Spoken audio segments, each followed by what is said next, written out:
আল্লাহ পাক রব্বুল আলামিন ঘোষণা করেন, ওমা খলাকতুল জিন্না ওয়াল ইনসা ইল্লা লিয়াবুদুন।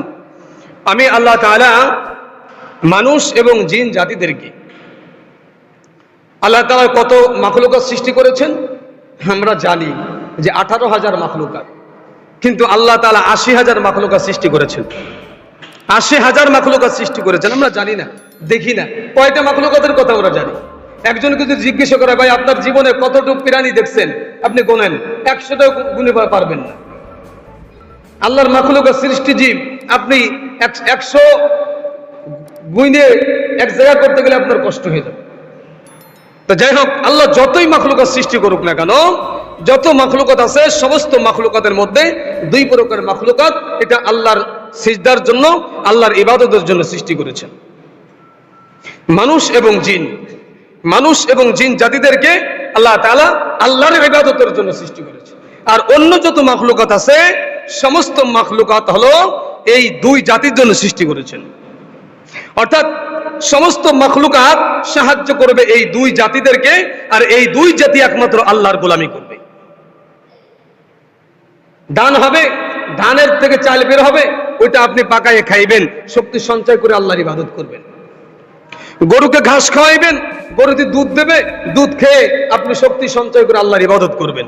দুধ বিক্রি করে টাকা উপার্জন করে আপনার সংসারে কাটাইবেন, আর আপনি আল্লাহর ইবাদত করবেন।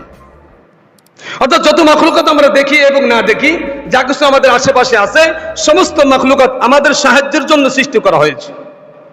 আর একমাত্র মানব জাতি অর্থাৎ মানুষদেরকে এবং জিন জাতিদেরকে আল্লাহর ইবাদতের জন্য সৃষ্টি করেছে। ওমা খলাকতুল জিন্না ওয়াল ইনসা ইল্লা লিয়াবুদুন। আমি আল্লাহ পাক রব্বুল আলামিন মানুষদেরকে সৃষ্টি করেছি, জিন জাতিদেরকে সৃষ্টি করেছি শুধুমাত্র আমি আল্লাহ পাক রব্বুল আলামিনকে চেনার জন্য, আমি আল্লাহ পাক রব্বুল আলামিনকে বোঝার জন্য, আমি আল্লাহ পাক রব্বুল আলামিনের হুকুম পালন করার জন্য, আমি আল্লাহ পাক রব্বুল আলামিনের গোলামি করার জন্য জিন এবং মানুষদেরকে আমি আল্লাহ পাক রব্বুল আলামিন সৃষ্টি করেছি। ওমা খলাকতুল জিন্না ওয়াল ইনসা ইল্লা লিয়াবুদুন মা উরিদু মিনহুম মির রিজকি ওয়া মা উরিদু আন ইউতঈমুন মা উরিদু মির রিজকি। হে নবী, আপনি রিজিকের পেরেশানি কেন করেন? রিজিকের পেরেশানি করা লাগবে না, আমি আল্লাহ পাক রব্বুল আলামিন রিজিক দাতা, আমি রিজিকের ব্যবস্থা করে দিব। আপনার রিজিকের টেনশন করা লাগবে না। আপনি কেন রিজিক নিয়ে পেরেশানি হলেন? রিজিক তো আমি আল্লাহ তাআলাই ব্যবস্থা করে দিব। তুমি যতই রিজিকের পিছনে দৌড়াও না কেন, রিজিক যদি তোমাকে ধরা না দেয়, তা তুমি যতই কাজ করো না কেন, কাজে উন্নতি করতে পারবা না। একদিনে কাজ করে টাকা উপার্জন করে চলে আসবা, অন্য দিক দিয়ে আসে দেখবা যে টাকা অন্য দিক দিয়ে, অন্য রাস্তা দিয়ে চলে যাইতেছে। এই জন্য আল্লাহ তাআলা বলেছেন, মা উরিদু মিনহুম মির রিজকি ওয়া মা উরিদু আন ইউতঈমুন ইন্নাল্লাহা হুয়ার রাজ্জাক। নিশ্চয়ই আমি আল্লাহ তাআলা রিজিক দাতা। রিজিক দাতাকে, রিজিক দাতাকে আল্লাহ হলো আমাদের রিজিক দাতা। আমরা কতটুকু ভাত খাই? হ্যাঁ, আধা কেজি, 1 কেজি, 1 কেজি চালের ভাত খাওয়ার এখন আছে নাকি দেশের ভিতরে, এলাকার ভিতরে 1 কেজি চাল ভাত খাইতে পারে? 1 পোয়া অর্থাৎ 250 গ্রাম চাউলের ভাত খাওয়ার মতো লোকই খুব কম। আর আল্লাহ তাআলা এত বড় বড় মাখলুকাত সৃষ্টি করেছেন যে আমাদের মতন 10 জনের খাবার একাই খায়। তাই আমি আপনি যে রিজিকের পেরেশানিতে দৌড়াইতেছি, ওই যে সমুদ্রের ভিতরে একটা তিমি মাছ দেখা যায়, ওই সমুদ্রের ভিতরে একটা হাঙ্গর মাছ দেখা যায়, ওই সমুদ্রের ভিতরে বড় বড় বোয়াল মাছ দেখা যায়। এই মাছগুলোর খাবার কে তৈরি করে? আমি আপনি কোনোদিন কি বস্তা ভরে আটা, বস্তা ভরে চাউল সমুদ্রের মধ্যে ফেলাইছি? এদের খাবার কে জোগাড় করে? তারা কি খাবার খায়? আপনার আমার 10 জনের খাবার একটা মাছে খেয়ে ফেলে, অথচ তাদেরও খাবার জোগাড় করতেছেন আল্লাহ। আর আমাদের দায়িত্ব সে আল্লাহর। তা আমরা যদি রিজিকের পেরেশানি না হয়ে আমলের দিকে যাই, আমল করি, তা আল্লাহ তাআলা আমাদের রিজিকের ব্যবস্থা করে দিবেন, রিজিকের ফয়সালা আল্লাহই করে দিবেন। এজন্যই আসুন আমরা আল্লাহর ইবাদত করি, আল্লাহকে বুঝি, আল্লাহকে চিনি, আল্লাহর হুকুম মান্য করি, আল্লাহর হুকুমকে আমরা মানি, আল্লাহর ইবাদত করি। আল্লাহ পাক রব্বুল আলামিন গায়েব থেকে, আল্লাহ পাক রব্বুল আলামিন আমাদের খাবার, আমাদের রিজি, আমাদের অন্য যা কিছু প্রয়োজন সব কিছু আল্লাহ পাক রব্বুল আলামিন ব্যবস্থা করে দিবেন। এই জন্য আমাদের সকলের বেশি বেশি আমল করা দরকার।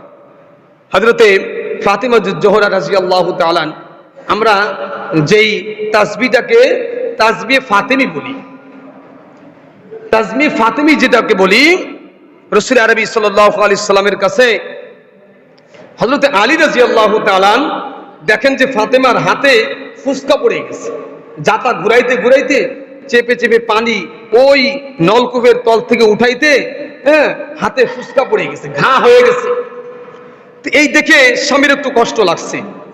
তার স্বামী বলতেছেন স্ত্রীকে, ফাতেমাকে বলতেছেন যে এই মুহূর্তে তোমার বাবার কাছে অনেক খাদেমগুলো আছে, অনেক গোলাম আছে, তুমি একটু যাও, তোমার বাবার কাছে যে বলো যে তোমার জন্য একটা গোলামের ব্যবস্থা করে দিতে। রাসূলুল্লাহ সাল্লাল্লাহু আলাইহি ওয়াসাল্লামের কাছে গেছে, কিন্তু কিছু না বলে সালাম আসসালামু আলাইকুম বলে চলে আসছেন।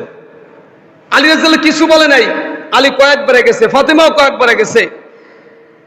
ফাতেমা রাদিয়াল্লাহু তাআলা শেষ পর্যন্ত যে কাঁদতেছেন, বলছেন যে মা তুমি কিছু বলবা, কিসের জন্য আসছো, কোনো প্রয়োজন কোনো কিছু? কয় না, হাতটা দেখাইছে, দেখে হাতে ফুসকা পড়ে গেছে। তা বলতেছেন যে যদি একটা কাজের লোক থাকতো তানি ভালোই হতো। রাসূল সাল্লাল্লাহু আলাইহি সাল্লাম চাইছিল কাজের লোক। রাসূল সাল্লাল্লাহু আলাইহি সাল্লাম একটা তাসবিহ শিখাই দিলেন, এটা পড়লেই অনেক সব হবে। আর এই জন্য বলছেন, তাসবিহগুলো এই জন্য দিয়েছেন কারণ কাজের সঙ্গে তাসবিহের সঙ্গে কোনো মিল নাই। চাইছে একটা খাদেম, বললো কি আপনি সুবহানাল্লাহ বলেন, খাদেমের সঙ্গে সুবহানাল্লাহর কোনো মিল আছে? কোনো মিল পাওয়া যায়? কোনো মিল পাওয়া যায় না। কিন্তু রাসূল কেন বললেন? চাইছে তো একটা খাদেম, আর সুবহানাল্লাহ কেন বলতে বললেন, আলহামদুলিল্লাহ কেন বলতে বললেন? বলেন এই জন্য আপনি যখন একটা কাজ করবেন, আপনি কাজ করতেছেন, ওই কাজের শুরু থেকে আপনি সুবহানাল্লাহ আলহামদুলিল্লাহ জবান দেখালে পড়বেন, দেখবেন যে কোন ফাঁক দিয়ে কোন সময় যে আপনার কাজ হয়ে গেছে, সমাধান হয়ে গেছে, আপনি রিজেও টের পান নাই। এই জন্য রাসূল মূলত বলেছেন যে চাইছে খাদেম, দিলেন সুবহানাল্লাহ। যাই বলছেন যে আমার একটা খাদেমের দরকার, কাজের লোকের দরকার, বললেন যে আলহামদুলিল্লাহ পড়েন, বেশি বেশি আলহামদুলিল্লাহ পড়েন, আল্লাহু আকবার পড়েন। তার মানে হলো এই তাসবিহগুলো যখন আপনি কাজে যাইবেন, কাজ করবেন, যখন সুবহানাল্লাহ আলহামদুলিল্লাহ আল্লাহু আকবার এই তাসবিহগুলো পাঠ করবেন, দেখবেন আপনার কাজগুলো অতি দ্রুত অল্প সময়ের ভিতরে হয়ে যাবে, আপনি নিজেও টের পাইবেন না, আপনার কষ্ট অনুভব হবে না। তার মানে হলো ফাতিমা রাদিয়াল্লাহু তাআলা ওই যে জাতা ঘুরাইতে যে কষ্ট হইতেছে, পানি উঠাইতে যে কষ্ট হইতেছে, এজন্যই মূলত রাসূল আরবি সাল্লাল্লাহু আলাইহি সাল্লাম বললেন যে এই তাসবিহগুলো যখন পড়বা আর জাতা ঘুরাইবা, তোমার জাতা অনায়াসে ঘুরে যাবে। এই তাসবিহর শক্তিতে তুমি জাতা ঘুরাইবা, তোমার দেহে কোনো কষ্ট হবে না। সুবহানাল্লাহি বিহামদি, সুবহানাল্লাহ। এজন্যই বেশি বেশি সুবহানাল্লাহ আলহামদুলিল্লাহ আল্লাহু আকবার এই কথা, এই তাসবিহগুলো হযরতে মুহাম্মদ রাসূলুল্লাহ সাল্লাল্লাহু আলাইহি ওয়াসাল্লাম তার মেয়েকে উপহার দিলেন। আর ওই তাসবিহগুলো এখন নাম নেওয়া হয়েছে কি, তাসবিহ কি ফাতেমা। এই জন্য আমরা প্রত্যেক নামাজের পরে, সুন্নাত থাকলে সুন্নাতের পরে আমরা এই হাত গুনে করে সুবহানাল্লাহ আলহামদুলিল্লাহ আমরা পড়তে থাকি।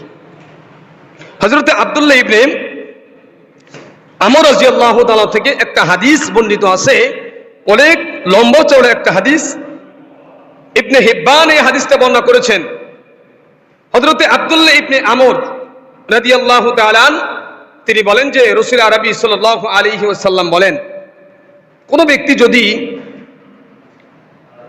মানুষের ভিতরে দুইটা আমল, মানুষের ভিতরে মুসলমানের ভিতরে দুইটা আমল খুবই গুরুত্বপূর্ণ কিন্তু সহজ, অথচ এই দুইটা আমল করনেওয়ালা মানুষের সংখ্যা খুবই কম। রাসূল কি বললেন? আব্দুল্লাহ ইবনে আমর হাদিসটা বর্ণনা করেছেন যে রাসূল আমাদেরকে বলতেছেন যে মুসলমানের ভিতরে এমন অলসতা চলে আসছে, অতি সহজ দুটি আমল যা পড়লে অনেক সব হয়, যা পড়লে অনেক অনেক সব হয়, অথচ এই সহজ আমল করনেওয়ালা মুসলমানের ভিতরে, ইমানদারের ভিতরে সংখ্যায় খুবই কম, খুব কম সংখ্যক মানুষ এই দুটি আমল করে। তবে এই দুইটি আমল করলে অনেক সব হয়। রাসূল আরবি সাল্লাল্লাহু আলাইহি সাল্লাম বলেন যে আল্লাহ পাক রব্বুল আলামিন বান্দা যখন কোনো নেক আমল করে, ওই নেক আমল একটা সুবহানাল্লাহ বললে 10 বার সুবহানাল্লাহ বলার সব দান করেন। একবার সুবহানাল্লাহ বললে 10 বার সুবহানাল্লাহ বলার সাবধান করা, অর্থাৎ 10 গুণ। এখন হযরত আব্দুল্লাহ ইবনে আমর রাদিয়াল্লাহু তাআলা বলেন, ইয়া রাসূলুল্লাহ, সেই আমল দুটি কি? রাসূল আরবি সাল্লাল্লাহু আলাইহি ওয়াসাল্লাম বলেন, যদি কোনো ব্যক্তি প্রত্যেক ফরজ নামাজের পরে 10 বার সুবহানাল্লাহ, 10 বার আলহামদুলিল্লাহ, 10 বার আল্লাহু আকবার, আর একবার লা ইলাহা ইল্লাল্লাহ ওয়াহদাহু লা শারীকা লাহু লাহুল মুলকু ওয়া লাহুল হামদু ওয়া হুয়া আলা কুল্লি শাইইন কাদির, এই যে 100 বার পূরণ করে, তা প্রত্যেকটা মানুষ যদি 10 বার করে পড়ে প্রত্যেক ফরজ নামাজে, তারই এই 5 ওয়াক্ত নামাজে 5 10 কে 50 বার হয়। কয়বার হয়? 50 বার হয়। তা 50 বার যদি 10 দিয়ে 50 কে গুণ দেন, কত গুণ হয়? 1500 হয়ে যায় না? 1500 কিন্তু নেকি হয়ে যায়। তা প্রতিদিন মানুষে কয়টা নেকি করে? 1500 নেকি করে। তা রাসূল বললেন, কোন ব্যক্তি কি দিনের বেলায় প্রতিদিন 24টা করে ঘন্টার ভিতরে 1500 গুনার কাজ করে? সাহাবীরা বললেন, ইয়া রাসূলুল্লাহ, না, এত গুনাহ তো মানুষ করে না। তো অনাসে সুবহানাল্লাহ 10 বার কয় মিনিট লাগবে? সুবহানাল্লাহ সুবহানাল্লাহ সুবহানাল্লাহ সুবহানাল্লাহ সুবহানাল্লাহ সুবহানাল্লাহ সুবহানাল্লাহ সুবহানাল্লাহ সুবহানাল্লাহ সুবহানাল্লাহ 1 মিনিট লাগছে? 1 মিনিটও কিন্তু লাগে নাই। তো 1 মিনিটের ভিতরে আপনি 10 বার পড়লেন, 10 বার সুবহানাল্লাহ, 10 বার আলহামদুলিল্লাহ, 10 বার আল্লাহু আকবার যখন আপনি বললেন, 5 ওয়াক্ত নামাজে আপনার হচ্ছে হলো 50 বার। একবার যদি মানে একবার বললেন, 1 ওয়াক্ত নামাজে বললেন কি 10 বার, 10 বার করে বললি 1 ওয়াক্ত নামাজে হচ্ছে হলো সুবহানাল্লাহ আলহামদুলিল্লাহ আল্লাহু আকবার দিয়ে 100 বার। তো 100 বার যদি আপনি 5 ওয়াক্ত নামাজের ভিতরে পড়েন, তাহলে 500 বার হয়ে যাইতেছে। এই 500 বারকে যদি আপনার গুণ দেওয়া হয়, 10 গুণ বৃদ্ধি করা হয়, কত হয়ে যাইতেছে? তো এত গুনাহ তো মানুষ আর করে না। তো রাসূল বলেন যে এই আমলটা অতি সহজ, কিন্তু এই আমলটা করানোওয়ালা মানুষের সংখ্যা খুবই কম। দ্বিতীয় আমল হলো, রাসূলুল্লাহ সাল্লাল্লাহু আলাইহি ওয়াসাল্লাম বলেন, সুবহানাল্লাহ 33 বার, আলহামদুলিল্লাহ 33 বার, আল্লাহু আকবার 33 বার। এই 33 বার করে 100 বার যদি কোনো ব্যক্তি ঘুমানোর সময় এই সুবহানাল্লাহ আলহামদুলিল্লাহ আল্লাহু আকবারের তাসবিহগুলো ঘুমানোর সময় 100 বার করে পড়ে, আমার কথা বুঝতেছেন?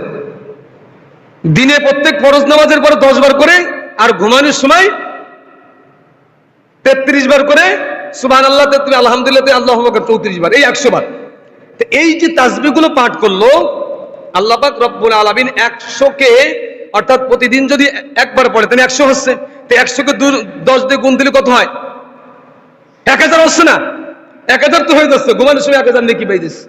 তো এই যে প্রায় 2 থেকে 2.5 হাজার বা 3000 নেকি একটা দিন সে অর্জন করতেছে, একটা দিন অর্জন করতেছে। অথচ এই আমলটা করার জন্য তার বেশি সময় লাগতেছে না। ঘুমানোর সময় সুবহানাল্লাহ আলহামদুলিল্লাহ আল্লাহু আকবার এই 3টে তাসবিহ 33 বার করে যদি 100 বার পড়ে 5 মিনিট সময় লাগবে না। অথচ এই 2টি আমল করনেওয়ালার সংখ্যা মুমিনের ভিতরে খুবই কম। আব্দুল্লাহ ইবনে আমর রাদিয়াল্লাহু তাআলা বলেন, ইয়া রাসূলুল্লাহ, ইয়া হাবিবাল্লাহ, এত সহজ 2টি আমল, অথচ মানুষের ভিতরে করনেওয়ালা মানুষের সংখ্যা কম। কারণটা কি? আল্লাহর হাবিব রাসূল আরবি সাল্লাল্লাহু আলাইহি ওয়াসাল্লাম বলেন, সাহাবীরা শোনো, মানুষ যখন কাজ কর্ম ছেড়ে নামাজের জন্য মসজিদে চলে আসে, আল্লাহু আকবার করুন, তাকবীরে তাহরিমা হাত বাঁধার পরে শয়তান তাকে পিছনে এসে তার জরুরতগুলো তার সামনে পেশ করে ফেলে। নামাজের পরে একদম দেরি করা যাবে না, জলদি করে যেতে হবে, তোর অমুক কাজটা পড়ে রয়েছে। যত জরুরতগুলো আছে সমস্ত জরুরতগুলোকে শয়তান মানুষের সামনে পেশ করে দেয়। মানুষের সামনে যখন শয়তান এরকম প্রয়োজনীয়গুলো পেশ করে, এত প্রয়োজন চলে আসে, নামাজের ভিতরে সালাম ফেরানোর সাথে সাথে ওই লোকটা প্রয়োজনের দিকে দৌড় দেয়। আর ওই যে 10 বার সুবহানাল্লাহ, 10 বার আলহামদুলিল্লাহ, 10 বার আল্লাহু আকবার বলার সুযোগটুকু শয়তান তার কাছ থেকে কেড়ে নিয়ে যায়। শয়তান এত পেরেশানি দেয়, নামাজে দাঁড়ানোর সাথে সাথে তার যত প্রয়োজনগুলো আছে ওরা মনে করে দেয়, যাতে করে শয়তান জানে এ যদি বসে ওই 2 মিনিটেই আমলগুলো করে তাহলে এত নেকি পেয়ে যাইবে, নামাজ পড়তে নেকি পাইতেছে, আরো এত নেকি পেয়ে যাইবে। এই জন্য তার প্রয়োজনগুলো তার সামনে পেশ করে দেয়। সব কিছু মনে আসে যে এই জিনিসটা হারাই গেছে, ওই জিনিসটার কথাও স্মরণ করে দেয় নামাজের ভিতরে। এই জন্য সাহাবীরা বলেন রাসূল আরবি সাল্লাল্লাহু আলাইহি ওয়াসাল্লাম আমাদের একটা আমল শিখাইছেন, আমি একটা জিনিস এক জায়গায় রাখছি, একটা জিনিস আমি রাখছি, হারাই নাই, রাখছি, কিন্তু আমার জেহেন থেকে ওটা কি হয়ে গেছে, হারাই গেছে। তুমি একনিষ্ঠভাবে আল্লাহর জন্য 2 রাকাত নামাজে দাঁড়িয়ে যাও, শয়তান তোমার ওই জিনিসটা তোমার খোঁজা লাগবে না, ওই টাকা তোমার খুঁজে বের করা লাগবে না, শয়তানই বের করে দিবে তোমার খুঁজে। শয়তান নামাজের ভিতরে এসে তোমার কইবে ওই না টাকা ওখানে রাখছেন না, তোমার মনে করে দিবে। কেন? কারণ নামাজ পড়লে যে সব হবে, শয়তান ধোঁকা দিয়ে সবের থেকে মাহরুম করার জন্য ওই হারানো জিনিস, ওই তোমার কাছ থেকে স্মরণ না, ওই স্মরণ না জিনিস ওটাকে তোমার জন্য স্মরণ করে দিবে। এটা হলো শয়তানের কাজ। এই জন্য রাসূল বলেন যে মানুষের, আব্দুল্লাহ ইবনে আমর রাদিয়াল্লাহু তাআলা বলেন, ইয়া রাসূলুল্লাহ, এই যে আমল অতি সহজ আমল, অথচ কর্নেওয়ালা মানুষের সংখ্যা কম, কারণ হলো, রাসূল বলেন যে মানুষ যখন নামাজে দাঁড়ায় সমস্ত প্রয়োজনগুলো শয়তান তার সামনে পেশ করে, আর ওই প্রয়োজনের কথা স্মরণ করে করে দেখা যায় যে নামাজে সালাম ফেরানোর সাথে সাথে ও তাসবিহ পড়ার সুযোগ পায় না, ও দৌড় দেয়, মসজিদ থেকে বের হয়ে যায়। মসজিদ থেকে বের হয়ে ওই যে প্রয়োজনগুলো মনে করাই দিছিল না, আবার সব ভুলাই দেয়। নামাজের ভিতরে 10টা মনে করাই দিছে আপনাকে প্রয়োজন, 10টা মনে করাই দেওয়ার পরে দেখবেন নামাজের ভিতরে 10টা হুবহু মনে পড়ে গেছে। এখন নামাজের থেকে বের হয়ে যখন মসজিদ থেকে বের হয়ে চলে যাইবেন, একটা মনে থাকার 9টাই ভুলাই দিবেন। এটাই হলো শয়তানের কাজ। আর এই জন্যই রাসূল বলেছেন এই আমলের কর্নেওয়ালা মানুষের সংখ্যা খুবই কম, খুব কম মানুষ এই আমলগুলো করে। দ্বিতীয় হলো, মানুষ যখন ঘুমাইতে যায় শয়তান তাকে নেক্সট সূরাতে ধোঁকা দেয়, কিরে কথা কইতেছিস কেন, এমনি তাসবিহ পড়ার সময় নেই, তাড়াতাড়ি ঘুমা, ফজরের নামাজ পড়তে হবে, তাহাজ্জুদের সময় রয়েছে, তাহাজ্জুদের নামাজ পড়া লাগবে, নামাজ জামাতের সঙ্গে পড়া লাগবে, ফজরে অনেক সওয়াব আছে। মানে এমন ভাবে শয়তান তাকে আক্রমণ করে, ওই তাসবিহগুলো পড়ার সে সুযোগই পায় না, ও কোন ফাঁকে ঘুমাই যায় ও নিজেই টের পায় না। আরে তাসবিহ তো পড়তে গেছিলাম, সুবহানাল্লাহ মানে 10 বার পড়ছিলাম, ঘুমাই গেছি। এই হলো শয়তানের কাজ। এই জন্যই রাসূল বলেছেন এই আমলগুলো কর্নেওয়ালার সংখ্যা, মানুষের সংখ্যা খুবই কম। এই যে একটা ছোট্ট একটা আমল, এটা যদি আমরা করি আল্লাহ পাক রব্বুল আলামিন অনেক অনেক সব আল্লাহ তাআলা আমাদের আমল নামায় দান করবেন। অন্য একটা হাদিসের ভিতরে আসছে, তিরমিজি শরীফের একটা হাদিস, রাসূল আরবি সাল্লাল্লাহু আলাইহি সাল্লাম একটা তাসবিহর কথা বলেছেন। আমরা ইদানিং কিছুদিন হলো এই তাসবিহগুলো আমরা ফজরের নামাজের পরে তেলাওয়াত করি, লা ইলাহা ইল্লাল্লাহু ওয়াহদাহু লা শারীকা লাহু লাহুল মুলকু ওয়া লাহুল হামদু ওয়া হুয়া ইউহয়ি ওয়া ইউমীতু ওয়া হুয়া আলা কুল্লি শাইইন কাদির। হযরত জাবের রাদিয়াল্লাহু তাআলা থেকে হাদিসটি বর্ণিত আছে, রাসূল আরবি সাল্লাল্লাহু আলাইহি সাল্লাম বলেন, আমার সাহাবীরা শোনো, যদি কোনো ব্যক্তি ফজরের নামাজের পরে এবং আসরের নামাজের পরে, কয় নামাজ? 2 ওয়াক্ত নামাজ, খেয়াল করে শুনি, কয় ওয়াক্ত নামাজের কথা? ফজরের নামাজের পরে, আসরের নামাজের পরে। হাদিসের শেষে আসরের কথা আসছে। ফজরের নামাজের পরে এবং আসরের নামাজের পরে নামাজের শুরুতে, অর্থাৎ আত্তাহিয়াতুস শুরুতে, যে আমরা সালাম ফিরেছি, আত্তাহিয়াতু করছি না, ওই আত্তাহিয়াতুস শুরুতে বসে কথা বলার পূর্বে যদি কোনো এই তাসবিহটা 10 বার তেলাওয়াত করে, লা ইলাহা ইল্লাল্লাহু ওয়াহদাহু লা শারীকা লাহু লাহুল মুলকু ওয়া লাহুল হামদু ইউহয়ি ওয়া ইউমীতু ওয়া হুয়া আলা কুল্লি শাইইন কাদির। রাসূল আরবি সাল্লাল্লাহু আলাইহি সাল্লাম বলেন, যে ব্যক্তি এই তাসবিহটা ফজরের নামাজের পরে 10 বার তেলাওয়াত করবে, যাই নামাজে বসে আত্তাহিয়াতুস শুরুতে কথা বলার পূর্বে, আল্লাহ তাআলা তার আমলনামায় 10টা নেকি দিবেন। কয়টা নেকি? 10টা নেকি দিবেন। আল্লাহ তাআলা তার আমলনামা থেকে 10টা গুনাহকে মুছে দিবেন। 10টা নেকি দিবেন, 10টা গুনাহকে মুছে দিবেন। আল্লাহ রাসূল বলেন তাকে আল্লাহ তাআলা কিয়ামতের ময়দানে তার মর্যাদাকে 10 গুণ বৃদ্ধি করে দিবেন। কয় গুণ?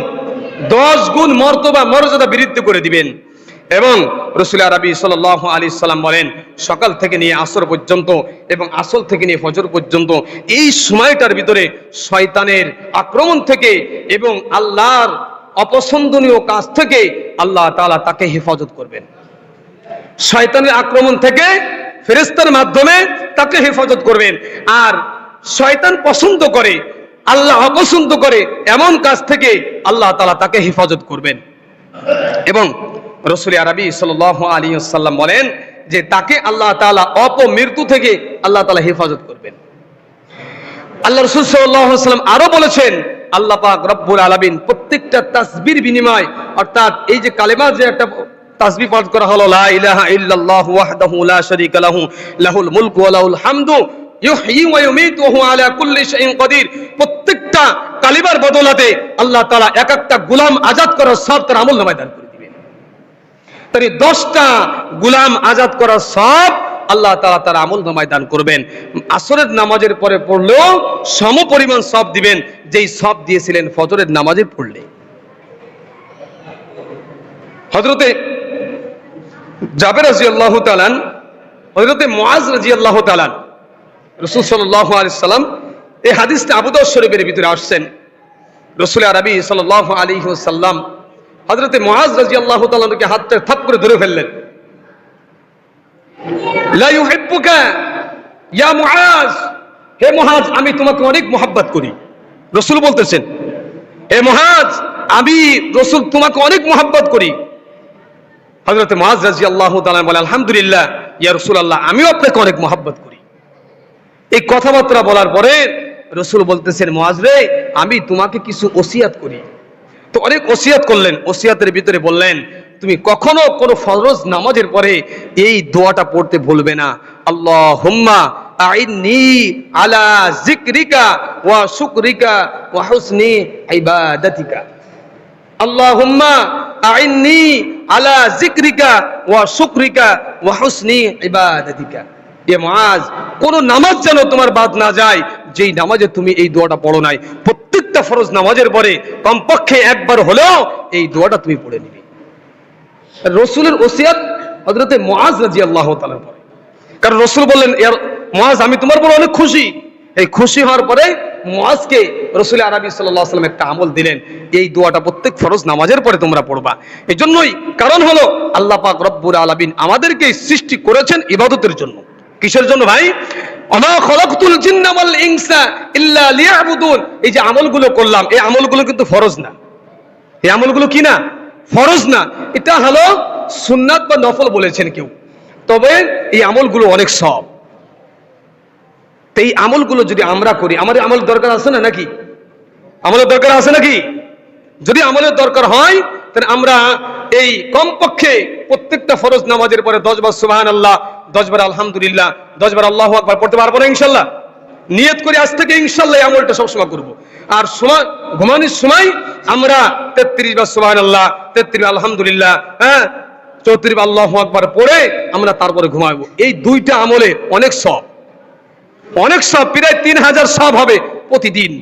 তা হযরত আমর রাদিয়াল্লাহু তাআলাকে রাসূল বলতেছেন, আমর মানুষ তো একটা দিনে 3000 গুনাহ করে না, অথচ ছোট্ট একটা আমল করলে 3000-এর কাছেই কি হয়ে যাচ্ছে? সব হয়ে যাইতেছে। আল্লাহ তাআলা আমাদের সকলকে আমল করার তৌফিক দান করেন। রাসূল আরবি সাল্লাল্লাহু আলাইহি সাল্লাম বলেন যে আল্লাহ পাক রব্বুল আলামিন আমার উম্মতদের মর্যাদা এজন্যই বৃদ্ধি করেছেন যে আমার বান্দারা বেশি আমল করে। আমরা সেই রাসূলের উম্মত, আমাদেরকেই আল্লাহ তাআলা আশরাফুল মাখলুকাতের মধ্যে মানুষের মধ্য থেকেই শ্রেষ্ঠত্ব দান করেছেন। এজন্যই যে আমরা আল্লাহ পাক রব্বুল আলামিনের হুকুম, আল্লাহ রাসূল সাল্লাল্লাহু আলাইহি ওয়াসাল্লামের তরিকা অনুযায়ী আমল করি। এজন্যই আল্লাহ তাআলা আমাদের মর্যাদা বৃদ্ধি করেছেন। এজন্যই আমাদেরকে আমল করতে হবে।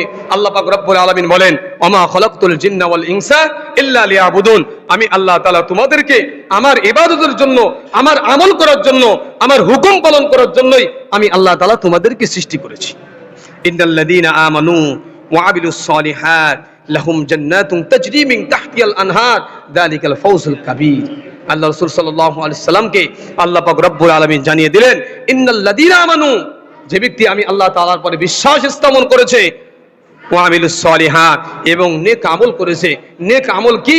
এই যে আমলগুলো কথা বলা হলো, এটা সবই নেক আমল। নামাজ পড়া নেক আমল, রোজা রাখা নেক আমল, হজ করা নেক আমল, যত আমল আছে সবই নেক আমল। তবে যে আমলগুলো কথা বলা হলো এগুলোও নেক আমল। তা আমরা যদি এই নেক আমলগুলো বেশি বেশি করি, আল্লাহ পাক রব্বুল আলামিন কোরআনে ঘোষণা করতেছেন, ওয়া আমিলুস সালিহাত লাহুম জান্নাতুন তাজরি মিন তাহতিহাল আনহার। দেখেন, সমুদ্র সৈকতে মানুষ বেড়াইতে যায় না? ওইখানের আবহাওয়াটা কিন্তু অনেক সুন্দর, পানির আবহাওয়া। তো যতই গরম হোক না কেন, দেশের ভিতরে যতই গরম হোক না কেন, পানির আশেপাশে যারা যে বাড়ি ঘর দৌড় আছে এদের একটু ঠান্ডা লাগে। কারণ কি? ওই যে পানির হাওয়াটা সব সময়ের জন্য একটু আরামদায়ক। এই জন্য সমুদ্র সৈকতে যায়। বিদেশের যে সমস্ত এলাকায়, যে সমস্ত দেশে বেশি গরম, ওই দেশের মানুষেরা ওই গরমের টাইমে বিভিন্ন সমুদ্র সৈকতে বেড়াইতে যায়। আল্লাহ তাআলা বলতেছেন এজন্যই, কারণ ওই আরামটা আল্লাহ তাআলা জান্নাতে দিবেন। তো এই আরামের থেকে জান্নাতের আরাম কোনো অনেক অনেক ডিফারেন্স। এই জন্যই আল্লাহ তাআলা বলছেন তাজরি মিন তাহতিহাল আনহার, আমি আল্লাহ তাআলা যেই জান্নাতটা তোমাদেরকে দিব, ওই জান্নাতটা থাকবে, তার তলে থাকবে প্রবাহিত ঝর্ণা, পানির নহর থাকবে, যেই পানি থাকবে শীতল ঠান্ডা, যার আবহাওয়া তোমরা ওই জান্নাতে বসে বসে ভোগ করবে। এই জন্য ভাই আমাদের সকলের নেক আমল করতে হবে। আমরা আল্লাহ পাক রব্বুল আলামিন আমাদের সকলকে বেশি বেশি নেক আমল করার তৌফিক দান করেন। মাহে রমজান মাস চলে গেছে, এখন আমাদের আমল করতে হবে। আমরা যাতে এই মাহে রমজানের আমলটা সারা বছর ধরে রাখতে পারি, আল্লাহ সুবহানাহু ওয়া তাআলা আমাদের সবাইকে আমল করার তৌফিক দান করেন।